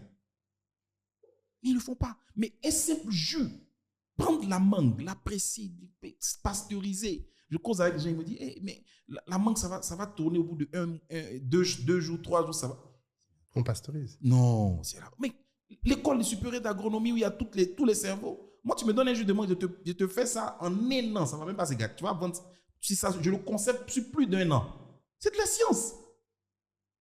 Quand je dis, je ne suis pas quel chocolatier là, c'est ça. Pour il faut avoir des belles notions de chimie. Chez moi, en chocolaterie, pour recruter les gens, si tu n'as pas de notion de chimie, je ne te prends pas. Il y a des choses que tu ne pourras pas comprendre. La fermentation que je viens d'expliquer, là, comment on fait l'alcool, le vinaigre et tout, si tu ne peux pas, tu ne pourras pas. Donc, vraiment, il y a le jus de mangue, des vinaigres de mangue, même une liqueur de mangue. Je connais un jeune monsieur qui fait une liqueur de mangue à Cinématali, elle est excellente. Une liqueur de mangue. Tous les bars et les maquis d'Abidjan, là, est-ce qu'ils ont déjà une liqueur de mangue? Mais elle est magnifique, délicieuse, des confitures. Souvent, en période, là, vous avez peut-être 25 francs, 50 francs le kilo de mangue au nord. 25 francs le kilo. Oh, mais c'est fou. Mais comment tu peux pas... Mais il suffit de prendre un lot de femmes. Mais en une semaine, on va faire des choses. Mais si vous achetez à 25 francs le kilo de mangue, ça les fait des jus. Mais il faut avoir des installations pour pasteuriser, et puis le packaging, et puis le design, et puis aussi, comme on appelle ça, la communication aussi. Hein, le marketing, comme j'ai dit, c'est tellement fondamental. Et puis c'est fini. Les gens vont boire le jus dans toutes les rayons de supermarché. Il n'y a pas de jus. Il y a big up à ma soeur qui fait du jus de mangue, Aïcha, à Kadi. Elle a toute une histoire simple. Elle est du nord, donc de Cinématali. Et puis on lui a donné des mangues. Et puis elle ne savait pas quoi en faire. Et puis elle a essayé de mettre en bouteille. Aujourd'hui, elle vend beaucoup de jus de mangue. C'est sa spécialité. C'est la mère de la mangue. Elle était finaliste du concours Mansart de Live TV, là. Entrepreneur Mansart. Bon, elle était finaliste malheureuse. Sinon, elle allait gagner 100 millions de francs pour pouvoir faire son... Mais c'est quelqu'un à encourager parce que c'est une icône de la mangue. Il faut la booster, il faut lui donner beaucoup d'argent pour qu'elle puisse relever ce défi-là. Parce qu'elle est entrepreneur, elle connaît déjà le métier. Mais la mangue, le fruit de passion, c'est fou. C'est fou. Et on laisse passer tout ça autour de nous. Donc, celui qui va investir dedans, ou bien dans un jus de... Dans le temps, il y avait un jus d'ananas qu'on appelait anoisé, à Beaunois. Les gens connaissent ça. Mais tellement bon, ça a disparu. Une chaîne de mangue, même 200 millions, c'est beaucoup pour faire un jus d'ananas. Mais vous pouvez gagner, vous pouvez gagner même 1000 francs par litre de jus pressé. 1000 francs.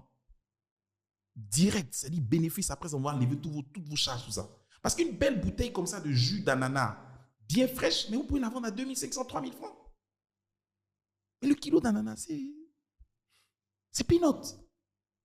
Les gens, et ces chaînes-là, vous pouvez avoir ces chaînes-là, comme tu le montres très souvent, en Inde, ils ont des chaînes de jus, mais incroyables. Ça ne coûte rien pour installer ça. Avec un investissement de 200 millions, vous n'avez même pas un an pour être un gros milliardaire. Ça n'existe pas, les jus. Les jus sont importés, des jus qui viennent de Turquie, du Maroc. Il y a même des jus qui viennent de Corée, en Côte d'Ivoire, ici en rayon. En France, Normandie, ça retourne dans les rayons de supermarché à Abidjan. Ça, c'est indigne pour les Ivoiriens. Vraiment. Vous ne voulez pas investir pour créer de la valeur, mais vous passez tout le temps à critiquer. Je t'ai dit, moi j'étais politicien, j'aurais fait beaucoup plus de stades. Ou bien organiser même des caravanes, puisque des caravanes pour faire des spectacles, comme ils aiment danser là, des spectacles dans toute la Côte d'Ivoire. Chaque week-end, on danse. Et puis, ça va développer l'industrie du musical aussi. Les DTB, tout ça, ils vont avoir de l'argent, coup de matos. Je tourne avec eux. Je ne laisse même pas que coup du matos ait un marché en Occident. On va danser coup du matos. Vous aimez ça, non? C'est ça qu'il faut faire. Alors, les gens vont, ouais. Et puis, ceux qui peuvent faire le business vont faire le business. Les Libanais vont le faire. Et puis, voilà. De toute façon, c'est nos frères. Ils sont ici depuis des années. Donc, voilà. Côte d'Ivoire, c'est un pays pour tout le monde. Le nom du pays même est en français. Côte d'Ivoire. Donc, voilà. J'ai bien fait de t'appeler sur ce thème-là. Avec toutes les activités que tu fais, est-ce que tu te considères comme riche? On entre dans l'autre partie de notre podcast. Alors, riche dans la mesure où tu peux avoir comme on appelle ça, un patrimoine immobilier, pas immobilier, mais vraiment à venir, qui est quand même, voilà, si on essaie d'évaluer un peu, comme on appelle, ta production. Moi, je n'ai pas d'usine, hein, j'ai un atelier de production de chocolat. Je fais 100. Tu es un artisan, oui. Oui, je suis un artisan. Nous, on fait 10 000 tablettes maximum en vitesse de croisière par mois. Donc, voilà. En termes de consultance aussi, ça fait 30% de mon chiffre d'affaires. Donc, voilà. Et puis, je forme dans d'autres domaines d'activité. Je vis bien. Je ne suis pas milliardaire, mais je vis bien parce que ça fait que 10 ans que j'ai démissionné. Mais dans un futur proche, avec tout ce qu'on est en train de mettre, parce que quand vous avez une entreprise qui va être valorisée, même l'entité qu'on a valorisée, de notre distributeur en France, on a valorisé à 300 000 € déjà. Donc, ça, c'est juste l'entreprise de distribution en Côte d'Ivoire. Donc, si vous voulez, comme ça, sur ce point de vue-là, on a créé quelque chose qui est quand même qui est évaluable en argent. Ouais. Mais en termes de production, tout ça, l'entreprise. J'ai participé à African Business Euro de la fondation Jack Ma. On a eu, chaque année, il faut dire, ils donnent plus d'1 milliard de francs CFA à des jeunes entrepreneurs qui ont une activité de plus de 3 ans ou postuler. Et il y avait 22 000 candidatures et j'étais dans le top 10 avec Karim, un autre Ivoirien qui fait Investive, qui fait les drones là. Ben voilà, le Pricewaterhouse a évalué, parce que c'est eux qui font le checking, ils ont évalué l'entité, ils ont vu que le truc est porteur, quoi.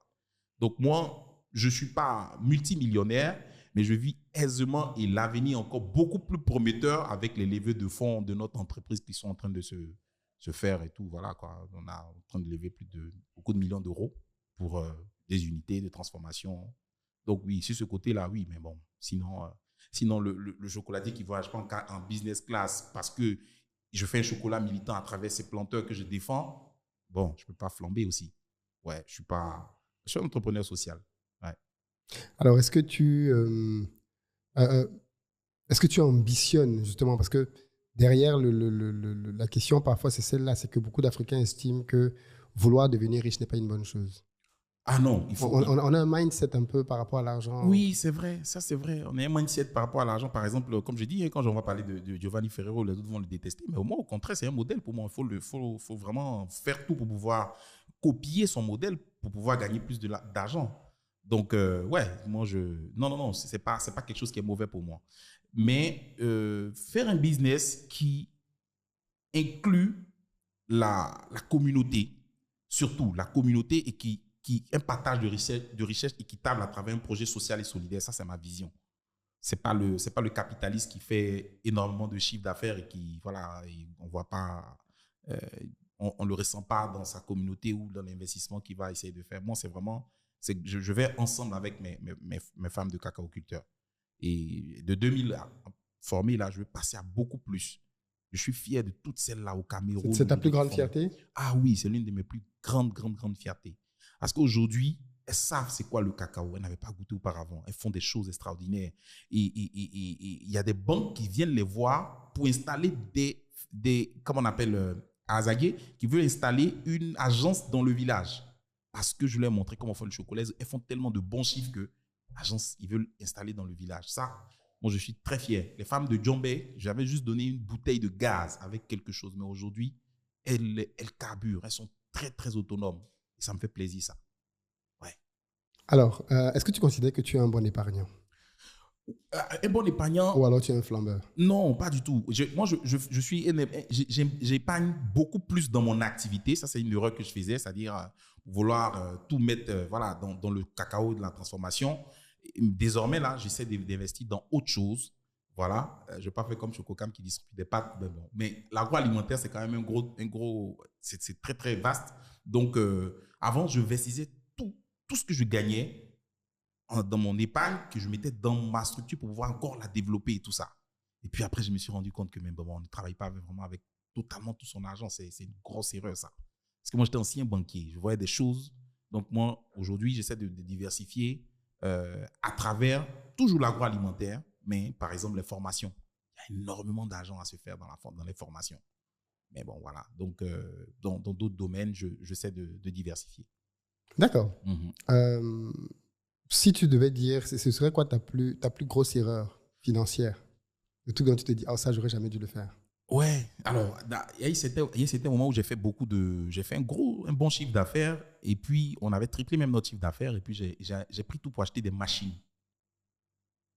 Et ça, c'est vraiment pas la solution. Ça, c'est vraiment pas la solution. Parce que la machine, en même temps, je disais quelque chose tout à l'heure, on a l'impression que c'est contradictoire. Il faut, en plus de la machine, il faut aussi le fonds de roulement.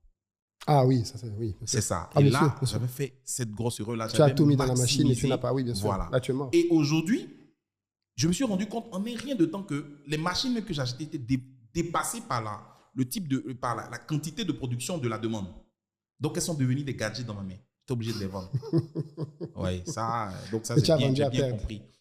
Pas vraiment. Pas beaucoup. Okay. Pas beaucoup. Non, mais c'est pas une grosse erreur. Oui, mais bon, elles sont restées là quasiment plus de 6 mois, 1 an sans fonctionner. Ah là, c'est... Ouais, donc parce que tu n'avais pas le fonds de roulement. Quand tu n'es pas allé voir une banque, toi, ancien banquier, les banques aiment bien financer le fonds de roulement. Oui, mais dans les banques, chez les banques, c'est le fonds de roulement est la chose qui finance le plus difficilement. D'accord. Ouais. Bon, ça, c'est les réalités aussi de l'entrepreneuriat ici. Hein. Et ils vont te demander, par exemple, ils vont vous demander, comme on appelle ça, des contrats que vous avez avec vos acheteurs et tout. Mais en Afrique, vous avez un contrat, par exemple, avec Prosuma, ne garantit rien. Voilà. Eux passent les commandes quand ils veulent. Et voilà, d'autres même vous donneront, d'autres supermarchés, hein, pas Prosuma, mais vous donneront jamais de contrat. Parce que pour eux, voilà, ils ne peuvent pas donner des contrats à tout le monde et ils veulent que ça se passe comme ça. Donc, il fallait des garanties tellement fortes qui ne sont pas facilement prouvables qu'on peut avoir des acheteurs. Ce n'est pas comme si tu veux vendre 2-3 conteneurs de fèves de cacao que tu dois livrer un chocolatier aux États-Unis qui va te donner même une avance, que payer à l'avance et tout ça. Donc, c'est ça, ce sont des choses-là dont ils avaient besoin. Or, moi, je suis un marché ici en Côte d'Ivoire. Bon, voilà, c'est ça qui a fait que ça nous a... Mais après, je me suis remis en exergue parce que les machines étaient déjà dépassées. On est passé à 3 fois la capacité de production. Donc, celles que j'avais même sont restées là comme ça, quoi. Ouais. À contrario, ce serait quoi ton meilleur coût financier? Le truc que tu te dis, ça c'est bien fait de mettre mon argent dedans.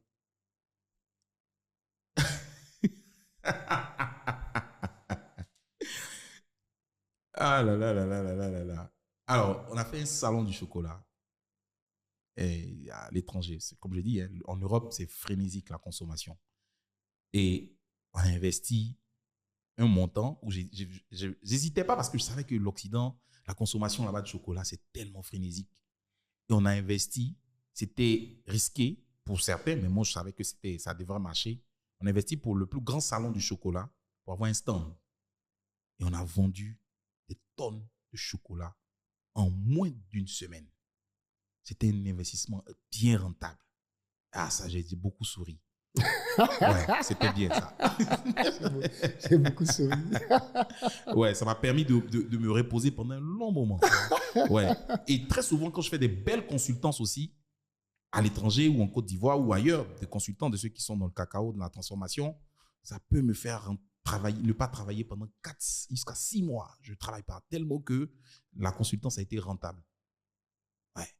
Je conseille des gens qui soient orientés. Parce que si vous mettez la charrue avant les bœufs, vous n'avez pas de conseils, mais vous allez beaucoup regretter. Moi, j'ai eu... Mais est-ce que les Africains valorisent le conseil? Ah, ça dépend. Moi, je ne prends pas tout le monde. Voilà. Premier rendez-vous, déjà, on a 1 heure de temps, 300 €. Je vous vois en Zoom, je vois. Et Et je vous dis déjà que s'il n'y a pas de si c'est pas concret, au bout du 3e appel, je ne décroche plus. Je vois que vous voulez vous faire accompagner. Soit vous voulez qu'on vous accompagne jusqu'au bout, soit vous avez besoin de moi. Il y a d'autres qui disent, moi, je veux savoir quelle machine qu'il faut. Okay, tu me payes, je te dis, ça, il faut pas choisir ça par rapport à l'ampérage, par rapport à ci, par rapport à ça, c'est ce qu'il faut faire. Est-ce que tu veux faire? Non, moi, je veux juste que vous me formiez à fabriquer du chocolat. Donc, j'ai 10 jours avec vous, je vous forme. Après, vous faites ce que vous voulez. Si vous voulez faire des glaces, vous faites du chocolat. Voilà. Mais il y a d'autres qui demandent, il faut m'orienter. Choisis-moi le bon produit. Fais ça, fais ça, fais ça. Donc, ça peut partir d'ici 6 mois.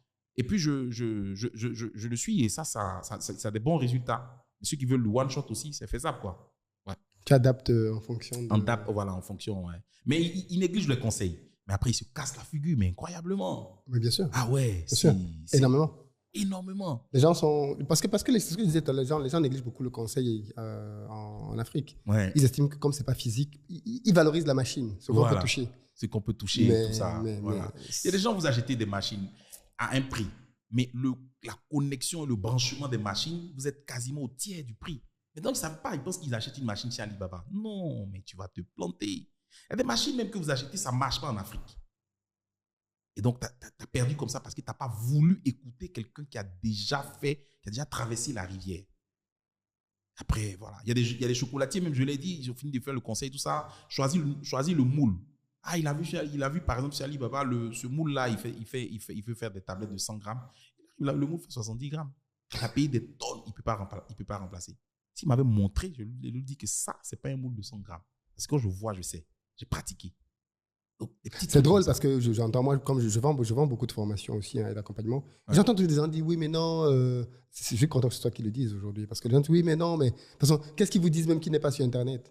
Qu'est-ce qui va vous apprendre qu'on ne peut pas trouver déjà sur Internet aujourd'hui? Pourquoi tu vas payer ça? Mais moi, je connais des gens qui, comme tu as dit tout à l'heure, parce qu'ils n'ont pas voulu se faire conseiller, ont perdu des centaines de millions de francs CFA. C'est bien cela. Beaucoup d'argent perdu. Des centaines de millions de francs CFA. Parce qu'on veut s'entêter. Parce qu'il ne veut pas payer quelque chose qui ne représente même pas 10 millions. C'est ça. C'est ça. Choisis des machines. Vous allez choisir des machines en Chine et tout. Là, tout le monde produit en Chine. Vous allez en Chine, les Coréens fabriquent en Chine. Mais quand les Africains vont payer, ils vont prendre le bas de gamme. Ils te donnent le bas de gamme que tu veux. Bien sûr. Tu ne vas même pas faire 24 mois, la machine va se gâter. Donc, l'investissement que tu as mis, c'est fortuit. C'est parti comme ça.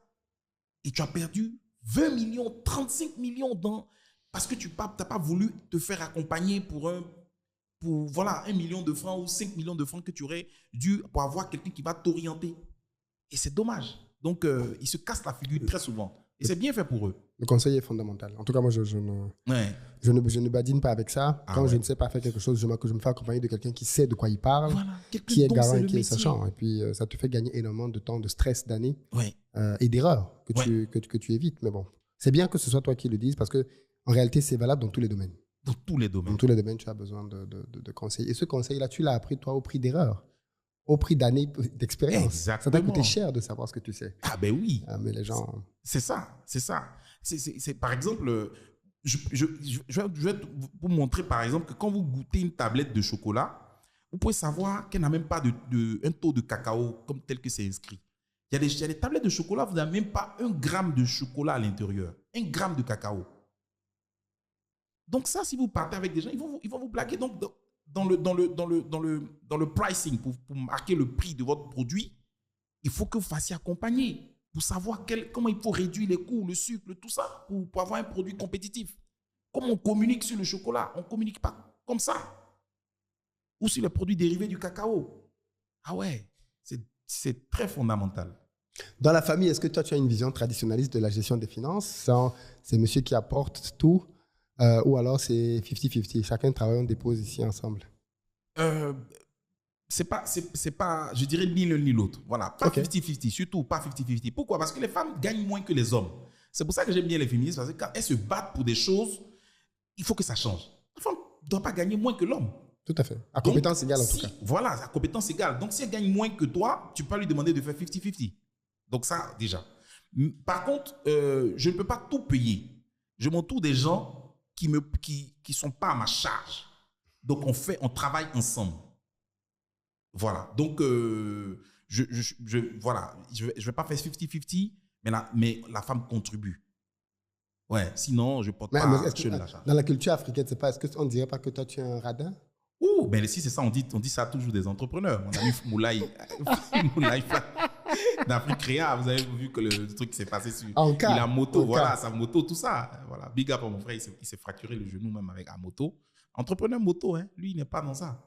Donc, il faut, surtout qu'on est en train de construire. Les Elon Musk et tous les gens qui font rêver là, c'est des années de travail. Moi, ça fait que 10 ans que j'ai démissionné de la banque. C'est rien encore. Donc, je suis en train de construire. Donc, j'ai pas besoin voilà, de personnes qui... Donc, Mais ce que les gens femme, pensent de toi, ça ne te fait pas peur? Enfin, vas-y. oui, ma femme me met dans ma vision. Au niveau, elle contribue, voilà, dans tous les domaines. Mais et tu gagnes beaucoup, tu gagnes assez quand même pour être confortable. Pourquoi tu as besoin que ta femme contribue? Oui, parce que le projet, on est dedans ensemble. On travaille ensemble sur le même projet. Elle ne fait pas une autre activité. Donc quand tu gagnes, elle gagne. Voilà, si je gagne, elle gagne. Donc on est vraiment, voilà, on fait les choses, voilà. Mais ça, c'est ma vision directe. Mais ce que les gens disent, surtout les entrepreneurs, on n'écoute pas les gens, hein. Ils vont raconter, et après aller danser, voilà, et le gouvernement va le faire danser si vraiment ils voient. Moi, voilà, non, j'écoute pas ça. Tu n'aimes pas danser? Tu es dans la ville? Bon, je sais pas danser, mais j'aime bien quand quelqu'un danse très bien, ça me fait plaisir. Mais moi, je sais pas danser. Est-ce que tu es un fêtard? Tu vas en boîte? Non, même pas. Bon, peut-être ça c'est l'habitude. Même je me sens mal dans un endroit même où il y a la musique et tout. Mais bon. Tu n'aimes pas le pays? Non, pas du tout. J'ai pas eu l'habitude, c'est tout. Sinon, je condamne pas, hein, mais si je vais là-bas, c'est peut-être pour faire plaisir à quelqu'un, mais sinon, je serais mal à l'aise. Donc, je vais peut-être faire l'effort d'attendre de 1 heure ou 2 heures, et puis après, bon, pour faire plaisir à quelqu'un, m'élever de moi-même, je suis pas à l'aise dans les endroits comme ça. Pourquoi? J'ai pas eu cette habitude, mais je suis beaucoup plus focus, beaucoup plus travail, et puis bon, d'autres loisirs autres que ça, quoi. Qu'est-ce que tu penses des entrepreneurs qui montrent la belle vie qu'ils ont? On a beaucoup ça maintenant. On a beaucoup ça, hein. Mais très souvent, les réseaux sociaux, c'est pas la vraie vie. On leur dit ça toujours, mais beaucoup ne comprennent pas. Pour avoir beaucoup plus de clients, peut-être c'est la stratégie marketing, parce que moi, je dis, j'adore le marketing. C'est un mélange de tout. Donc, peut-être pour avoir d'autres clients, voilà, si c'est un coach, par exemple, il montre que, voilà, la vie est... Donc, il faut avoir d'autres clients, mais bon, moi, je fais 6 mois de l'année dans les avions. Je peux montrer partout où je vais et tout. Mais bon, franchement, hein, ça n'a pas trop de sens, hein. Surtout, il y a des endroits, des pays où je m'en vais, je veux même pas qu'on sache que je suis là et tout, et je pars incognito. Mais sinon, tu peux flamber. Si c'est pour t'apporter des clients, peut-être bien, mais sinon, c'est pour flamber là, non. Vous allez faire miroiter des choses aux gens. L'entrepreneuriat, c'est pas un fleuve tranquille, c'est beaucoup de tumulte. Et vraiment, on dit que Elon Musk est encore l'homme le plus endetté du monde. Donc, tu vois, c'est les créanciers qui font que même ils se maintiennent là. Donc, il y en a tellement de problèmes.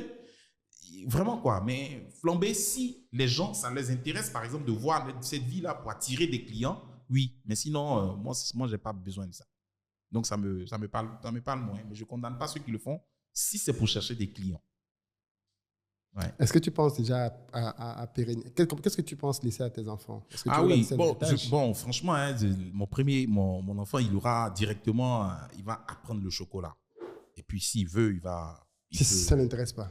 Si ça ne l'intéresse pas, non, je ne force pas. Hein. Si ça ne l'intéresse pas, bon, voilà, je ne force pas. J'ai vu un grand chocolatier qui est en France, qui est chocolatier de père en fils depuis 4 à 5 générations. Il est avec amertume, il est en train de me dire, Axel, mon dernier, il ne veut pas faire du chocolat.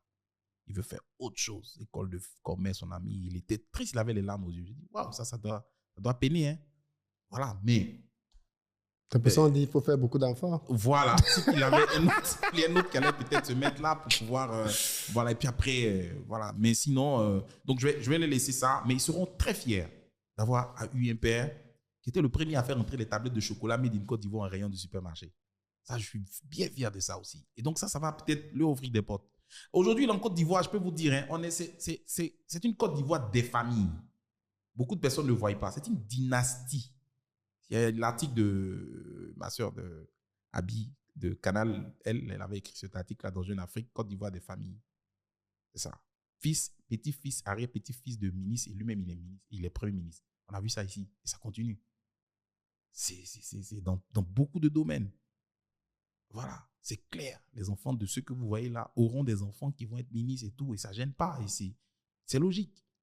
Donc, à tous les niveaux, donc si la Côte d'Ivoire, bon voilà, c'est quelque chose qu'il faut prendre en compte. Hein. C'est ce qui va se faire. La reproduction des élites. Exact. Oui, il y a beaucoup de théories. Là. Il y a beaucoup de théories. Voilà, Shinzo Abe aussi, non, était premier petit-fils de ministre et lui-même ministre.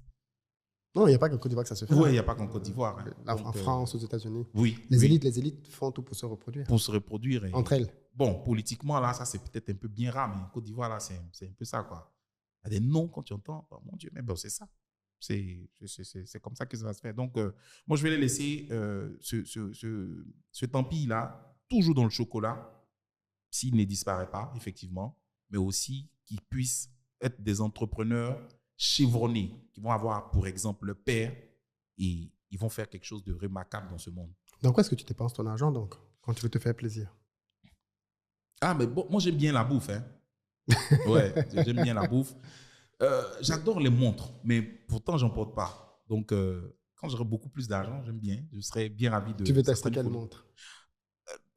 Richard Mille, tout ça, ça me parle beaucoup. Patek Philippe. Patek Philippe. Voilà. C'est beaucoup, hein. Mais bon, ça, c'est tes rêves, quoi. Mais sinon, j'adore les montres, ça, oui. Ouais. Tu te prépares pour ta future prochaine montre. Exactement. Mais commence avec des Rolex déjà? Oui, commencer déjà par des Rolex, ouais. Ce serait ça, ouais. Bon, puisqu'il y a des Rolex à 6 000 € au moins, si tu peux en avoir. Oui. Bon, c'est pas, ouais. C'est plus plaisir, quoi. C'est plus accessible. C'est plus accessible. Voilà, c'est comme le prix d'un billet en classe à faire. On a dit quoi, que si tu n'as pas ta Rolex à 40 ans, tu as raté ta vie? Ah, ça, c'est de la pub. Et c'est bien dit. C'est du marketing. Tout à fait. C'est du marketing. Mais bon, voilà, c'est bien dit. Hein. Ils le font très bien. Ah, ils vendent des choses. Ils savent vendre des choses. Avec marketing, c'est de l'art. Qu'est-ce que tu penses de ça? Ça, c'est une question un peu toujours dans les dépenses. Abidjan, c'est quand même, moi, ce sentiment que c'est une ville de la fête. C'est une ville dans laquelle les gens sont très insouciants sur le plan des finances. On dit Abidjan est doux. Regardez un slogan comme ça qui valorise. Beaucoup de gens ont une tendance à dépenser sans compter. Exact. Comment toi, tu vis ça? Parce que j'ai l'impression que toi, tu n'es pas de cette classe, de ce mindset-là. Oui. Comment tu vis de voir des jeunes autour de toi qui se battent pour avoir des accessoires ou un style de vie qui ne correspond pas à leur réel niveau de finances? Oui. Ça, c'est vraiment dommage. C'est un vrai problème, ça. C'est un vrai problème et c'est dangereux pour la société. Ça amène des gens à faire des choses, mais vous ne pouvez même pas imaginer. Ils ne comptent pas. Ils dépensent. J'ai un ami qui est un artiste. Il était portraitiste en France. Je ne vais pas dire son nom. Il fait des portraits, tout. Et il a décidé de faire Ripat. Ah, je suis venu ici pour dessin. C'est surprenant, hein? Attention. Il dit non, il n'y a pas de problème, il vient. Il est arrivé à Abidjan, il fait des portraits. Il gagne beaucoup plus d'argent qu'en France. Avec des portraits. Au fait, il dessine avec du chocolat. C'est pour ça que je l'ai connu. Parce qu'on se croisait dans les chocolats, chez les chocolatiers et tout. Et il me disait, ici, il y a dans ma formule, j'ai des portraits à 30 000 francs CFA, 50 000, 100 000, jusqu'à 3 millions. En France, je n'ai jamais eu un portrait de 1 000 €. Mais ici, il y a des portraits de 3 millions. Les gens, ils viennent, c'est même pas des blancs, ils viennent, ils payent. Parce qu'en France, tout est budgétisé, programmé. Mais ça lui plaît. Ça Gaudier veut le portrait là, sans chocolat. Mais c'est quoi? Il paye, il compte pas. Donc, il fait beaucoup plus de chiffre d'affaires ici, dans un domaine artistique, que moi-même, ça m'a j'étais bien surpris. Parce qu'ici, les gens ne programment pas les dépenses. Ils travaillent pour avoir juste l'argent. Ils dépensent, ils éclatent tout ce qu'ils ont pour pouvoir se faire plaisir. C'est dangereux.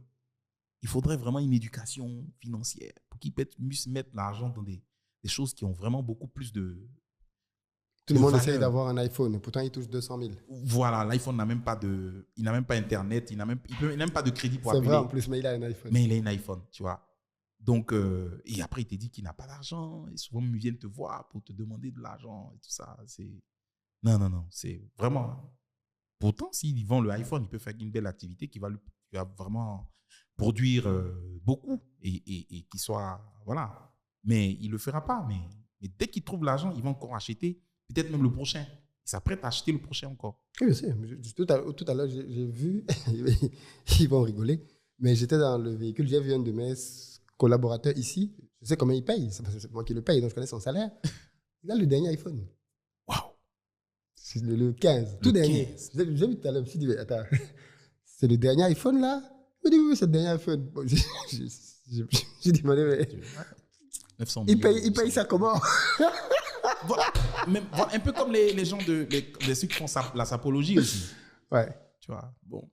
Le besoin de. Ouais, vraiment. Ouais. 15 000 euros dans Yuji Yamamoto, des marques et tout. Ouais, Bon, ouais. ça, bon. Sauf que Qui ne eux-mêmes, sont ça même peut pas être un faits pour toi. business. Tu n'es pas Oui. sa cible, en fait. C'est ça. Eux-mêmes, ça peut être un musée parce que c'est culturel. Donc, on peut créer même un musée des sapeurs. Il y a quelque chose qui peut se développer autour de ça. Ça, vraiment, moi, il y a beaucoup de Congolais qui ont honte de la sapologie, mais ils disent, oh non, il ne faut pas avoir honte de la. Paul Smith, les grands couturiers, ils font des éditions spéciales Congo. Vous devez attirer les gens même à rentrer, à les suivre et gagner de l'argent. Les publicités, les Guinness font des publicités avec eux. Donc, il faut créer quelque chose de touristique pour la sapologie. Créez votre musée à Paris, là-bas, de la sapologie. Et puis, on gagne de l'argent avec ça. Donc, ça aussi, vraiment, c'est... Voilà. Moi, ça me fait plaisir. Et puis, j'aime la couleur. J'aime les couleurs quand ils sont... Je ne peux jamais acheter ça, hein, mais ça me fait plaisir. Et puis, c'est des artistes. Donc, ils font des prestations. Le spectacle, moi, j'adore ça. Norma de Paris. Tu vois, Je pensais à lui hier, en plus. Ouais, sa vidéo sur C8, là, elle a fait des millions d'abonnés, des millions de vues et de partages. Ça, là, on peut faire quelque chose avec ça. La preuve, le C8, l'animateur Cyril Hanouna, il a bien profité avec l'audience qu'il a pu avoir avec Norma de Paris. Wow, donc non, ça, c'est quelque chose à... Souvent, quand je vais au Congo, je lui dis ça, mais il faut qu'il voie, il y a quelque chose à faire là. Il y a beaucoup d'argent à se faire avec ce truc-là. C'est culturel. On peut faire un spectacle où les gens vont venir rien que voir.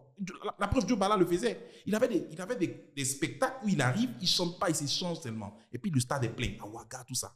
Ça, c'est de vous inspirer. Il y a de l'argent dedans. Entertainment, là, même les Africains ne sont pas dedans. J'ai aimé le précédent auditeur ici du podcast qui est dans l'industrie musicale. Voilà. Ah oui, Moussa Wagé. Ça m'a fait plaisir. Oui. Ouais, parce que c'est une industrie. Même Michael Jackson sont les producteurs blancs. Et ça continue, tous les rappeurs que vous voyez autour là, c'est des blancs qui sont derrière. Dans l'industrie du football, tous les footballeurs noirs qui font, les agents là sont des occidentaux. Mais nous, on est à quel niveau? Les gens sont surpris de voir que Fally est le premier artiste à pouvoir remplir la plus grande salle d'Europe où il a fait son spectacle là. Mais ça devrait être, avec tous les Noirs qu'il y a en France là, c'est la première fois qu'un Africain remplit la plus grande salle. Mais quand Mylène Farmer fait son concert là, qui va là-bas? Les Noirs doivent aller soutenir les Noirs. Et puis, ils doivent gagner de l'argent dans cette industrie-là. Il y a beaucoup d'argent dedans. Papa Manu Dibongo nous parlait de comment il s'appelle, le producteur de Michael Jackson qui a fait Thriller là. Quoi, Universal? De Michael Jackson qui a produit l'album Thriller de... Oh là là. Il n'a pas fait toute sa carrière chez Universal? Je sais pas. Non. C'est un chanteur même. Ah, ok, d'accord. Okay. Oui, oh là là. Bon, aucune idée. C'est vraiment... Il a produit Michael Jackson, mais il fait beaucoup... Il a produit un Noir qui a produit l'album le plus vendu au monde. Ça fait plaisir. Ça fait plaisir. Et aujourd'hui, là, il est hyper riche. Vraiment. Donc, on peut financer les spectacles et gagner de l'argent dedans. C'est une industrie où on ne voit pas de blague. Ça me peine. Pourtant, il y a beaucoup d'argent dedans. Il faut que ça change. Donc, voilà. Même dans le foot, comme je l'ai dit, hein, bien sûr, dans toutes voilà, tous les agents de footballeurs, là, encore, c'est les Occidentaux. On arrive au terme, Axel. Yes. Je te laisse le mot de la fin. Je suis un honneur de passer dans ce podcast et ça fait plaisir de veiller les consciences comme ça, surtout pour les gens investir au pays, les gens de la diaspora qui puissent savoir que c'est ici que ça se passe. Il y a énormément de choses à faire ici comme en Occident dans le domaine pour que les Noirs puissent gagner de l'argent ensemble. C'est très important. Ravi aussi de pouvoir avoir ouvert beaucoup des yeux sur les secrets du cacao et du chocolat qui est destiné aux initiés. Je pense que ça va peut-être ouvrir d'autres possibilités, réveiller d'autres champions, des personnes qui puissent passer à l'action parce que c'est une industrie où il n'y a vraiment pas de black à l'intérieur. Même aux États-Unis, Le chocolat, il n'y a pas les blagues dedans. Pourtant, les Jay-Z, tout ça aurait pu faire quelque chose pour qu'ils captent la plus-value dans cette industrie-là. Donc, pour les Africains et pour tout le monde, le cacao et d'autres matières premières de Côte d'Ivoire et d'Afrique, nous devons les saisir. C'est une opportunité à saisir, passer à l'action en se faisant accompagner par des spécialistes comme nous dans la consultance. Merci beaucoup, Axel. Merci. Les amis, on arrive au terme de notre podcast avec Axel Emmanuel. J'espère que vous avez pris autant de plaisir que moi à l'écouter, à apprendre. Il parle avec le cœur et ça s'est entendu. Dites-nous dans les commentaires ce que vous avez appris, ce avec quoi vous êtes d'accord. Si vous n'êtes pas d'accord aussi, vous nous le dites bien évidemment dans les commentaires. Et je passerai pour répondre. Pardon? Je passerai pour répondre sur le post. Ah oui, d'accord, bien sûr. tu es totalement libre. Oui, pour moi, en tout cas, c'était juste énormissime. C'était très, très intéressant de discuter avec lui. Donc, vous nous dites dans les commentaires et bien évidemment, je vous donne rendez-vous dimanche prochain, même lieu, même heure, avec un autre invité pour un autre épisode de C'est juste une question de temps. Le podcast des gens qui font de l'argent et qui en parlent en toute transparence. D'ici là, je vous dis peace.